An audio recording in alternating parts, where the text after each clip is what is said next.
Today, we are talking about a massive, fundamental change in the world's largest democracy. We're going to break down India's complete rewrite of its foundational criminal laws. Now, this is a huge deal, and we're going to get into what it really means for over 1 billion people. Okay, let's just dive right in. This isn't some small tweak or a minor update. We're talking about India replacing a core legal text that's been on the books for more than 60 years, since the absolute height of the British Empire. This is, without a doubt, a monumental shift. And that really is the million-dollar question, isn't it? It's what we're going to unpack right now. What on earth would motivate a country to completely overhaul a law that has been the bedrock of its criminal justice system for a century and a half? Why now? To really get what's going on, you have to look under the hood at the philosophy, the core ideas behind the old law versus the new one. And honestly, the difference between them tells you everything you need to know. So let's rewind the clock a bit.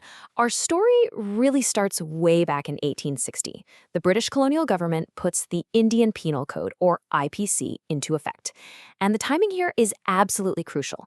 It's just 3 years after a massive rebellion, and a huge part of its purpose was, frankly, to control the population. Now you fast forward all the way to 2023, and a brand new code is born, the Bharatiya Nyaya Sanhita, or BNS. I mean, it's right there in the names, You're going from a penal code, where the whole focus is on penalties and punishment, to the Bharatiya Nyaya Sanhita. And that word, Nyaya, it means justice. So this isn't just semantics. It's a huge signal about a fundamental change in what the law is even trying to do. And this quote, it pretty much sums up the entire vibe of this change. The whole stated goal is to move past a system that was really just designed for punishment and move towards something that tries to deliver actual, comprehensive justice. So, okay, we've got this big philosophical shift, but why? Why was it even necessary? Well, it all boils down to this core idea of how laws are supposed to function in any modern society. It helps to think about it like a social contract. It's kind of like a deal we all make with the government. We, the citizens, we give the state the authority to govern us. And in return, we expect 2 really important things. 1, keep us safe from threats. And 2, make sure the laws you create actually reflect what our society needs and wants today. And that right there, that's exactly why this new code came to be. Laws don't exist in a bubble, right? They have to evolve as society evolves. When new problems, new threats pop up, the legal rulebook has to adapt to deal with them. And you can see this social contract playing out in real time with the new BNS. It specifically calls out and defines crimes that, let's be honest, have become huge concerns in recent decades. Things like mob lynching and terrorism now have their own clear sections.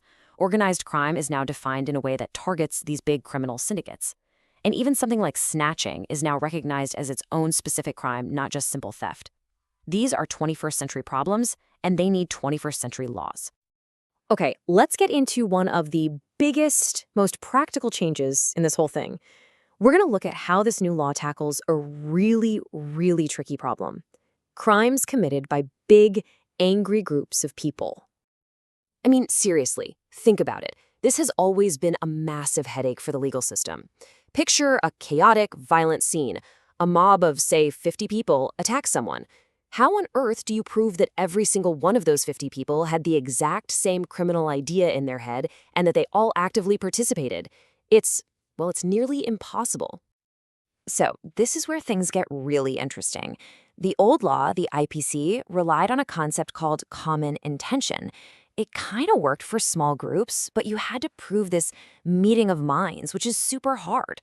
The new law, the BNS, shifts the focus to something called common object, especially for groups of 5 or more, and trust me, this is a total game changer. So picture this under the old rules. If you had a mob of 50 people, but only 3 of them actually threw punches, it was incredibly difficult to hold the other 47 legally responsible for the crime, even if they were shouting, encouraging it, and were totally part of the mob's goal. But now, with this new focus on common object, the entire legal question gets flipped on its head. The law no longer has to get inside every single person's head in that chaotic crowd. And here is the key. Now, simply being a member of an unlawful assembly, which is just a legal term for a group of 5 or more people with a shared illegal goal, is enough to make you liable for whatever crime that group commits.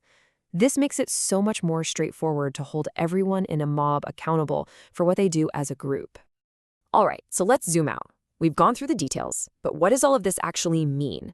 What's the big picture takeaway from this historic legal overhaul? Well, at its very heart, this is a clear shift away from a colonial-era mindset of punishment and control.